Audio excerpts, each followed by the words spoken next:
अस्सलाम वालेकुम। तमाम दोस्तों को एक नए स्कैम के बारे में इन्फॉर्म करना था जो कुछ दिनों से चल रहा था। मुख्तलिफ लोगों के साथ ये इंसिडेंट हो रहे, लोग लुट रहे थे। आज ये काम मेरे साथ हुआ, लेकिन अल्हम्दुलिल्लाह मैं बच गया। मैं तकरीबन 12 बजे करीब नेशनल सेविंग सेंटर में बैठा हुआ था, तो मुझे मल्टीपल कॉल्स आ रही थी नंबर से। वैसे मैं अननोन नंबर कभी नहीं उठाता, लेकिन आज शायद पता नहीं गलती हो गई मुझसे, मैंने वो नंबर उठाया। एक डॉक्टर साहबा को बात कर रही थी जिन्होंने तारुफ अपना फातिमा के नाम से कराया। मैं फ़लाँ अस्पताल से बात कर रही हूँ और एक पेशेंट बहुत इमरजेंसी में हमारे पास है और आज उसका ऑपरेशन है, तो हम उसके लिए कुछ डोनेशन कलेक्ट कर रहे थे। तो एक डोनर ने गलती से वो पैसे जो है आपके अकाउंट में ट्रांसफ़र कर दिए हैं। तो वो मैं आपको एक ओटीपी भेज रही हूँ, प्लीज़ वो मुझे बता दें, क्योंकि उनका जो ऑपरेशन है। अच्छा, उन्होंने वो खातून बहुत ही कॉन्फिडेंस के साथ आधी इंग्लिश आधी उर्दू में बहुत ब्लडली अंदाज में बात कर रही थी जैसे वाकई कोई डॉक्टर हों। और वो 4000 ऑलरेडी मेरे अकाउंट में ट्रांसफ़र मुझे शो हो रहे थे, और वो ट्रांसफ़र भी बैंक के ही जो नंबर को उन्होंने हैक करके ट्रांसफ़र किया था, और मेरे बैंक लवीव का नंबर ही हैक करके उससे ही मुझे उन्होंने ओटीपी जनरेट करके मुझे भेजा था।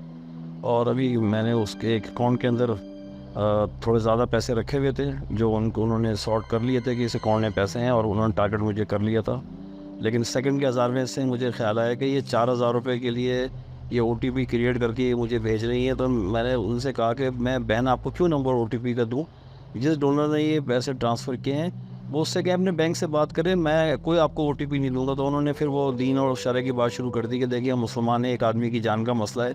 लेकिन वो बात को इस तरीके से कर रही थी इतनी कॉन्फिडेंटली कि उन्होंने मेरे दिमाग को हैक कर लिया था। मेरा अकाउंट तो हैक था, लेकिन मेरा दिमाग भी हैक था। लेकिन फिर मैंने गुस्से में कहा कि मैंने कहा मैं आपको कोई अकाउंट नंबर नहीं दूंगा, और ये मुसलमान, और मैंने उस पर जो है कुछ उल्टी सीधी बात भी कर दी कि दुनिया की सबसे बुरी कौम तो इस सब मुसलमानी हुई हुई है।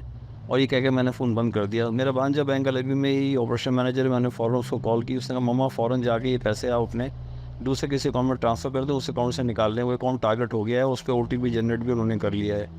मैं खैर वहाँ से सीधा मैं भागा अपने ब्रांच मैनेजर के पास गया। मैनेजर ने जैसे सुना तो उसने फ़ौरन जो है ऑपरेशन मैनेजर को 2-3 लोगों को और बुला लिया।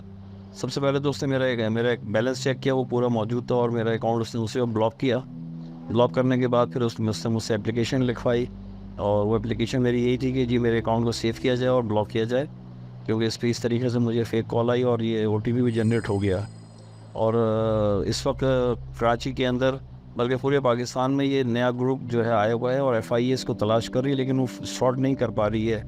और वो ऐसा कोई सिस्टम बाहर से लेके आए हैं जिससे वो लोगों के फ़ोन नंबर के ज़रिए वो तमाम डिटेल आपकी पर्सनल ले लेते हैं कि आपके पास इन्वेस्टमेंट में क्या क्या है, और जहाँ वो कोई जी लूप जगह देखते हैं और वो टारगेट कर लेते हैं। और उसके बाद वो अगर ओटीपी आपने उनको दे दिया तो ये सारे पैसे आपके, मैं अगर ओटीपी दे था तो मेरा अकाउंट नील हो जाता।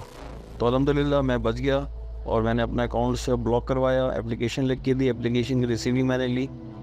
फिर बैंक ने ही मुझे कस्टमर सर्विस से फ़ोन करा के वहाँ भी कंप्लेन लॉन्च करवाई। फिर मेरे पास जो है वो सेल्फ जनरेटेड सिस्टम से मुझे मैसेज भी रिसीव हो गया। तो आज अल्लाह ताला ने ये करम किया है। लेकिन बैंक मैनेजर ने मुझसे कहा था कि सरफराज साहब, जो भी जानने वाले हैं उन सबको ज़रूर आगाही दे दें। फिर पहले तो बैंक को कॉल करता नहीं, लेकिन कोई भी कॉल आए तो आजकल जो हालात चल रहे हैं उससे पहले तो अननोन नंबर उठाएं ना, और अगर कोई बैंक के हवाले से आपसे बात करे तो फ़ौरन ही फ़ोन बंद कर दें। तो मैंने कहा तमाम साथियों को अपने साथ होने वाली मिस हैपनिंग के हवाले से इतला दे के बाकी साथियों को भी सेव करने की कोशिश करूं, और आप कोशिश करें आपके जिस बहन भाई ने, क्योंकि आजकल बैंक जो है 20% उन्होंने प्रॉफिट रेट किया हुआ है, तो जिसकी वजह से लोग काफ़ी बड़ी तादाद में नेशनल सेविंग सेंटर से पैसे निकाल के बैंकों में डाल रहे हैं।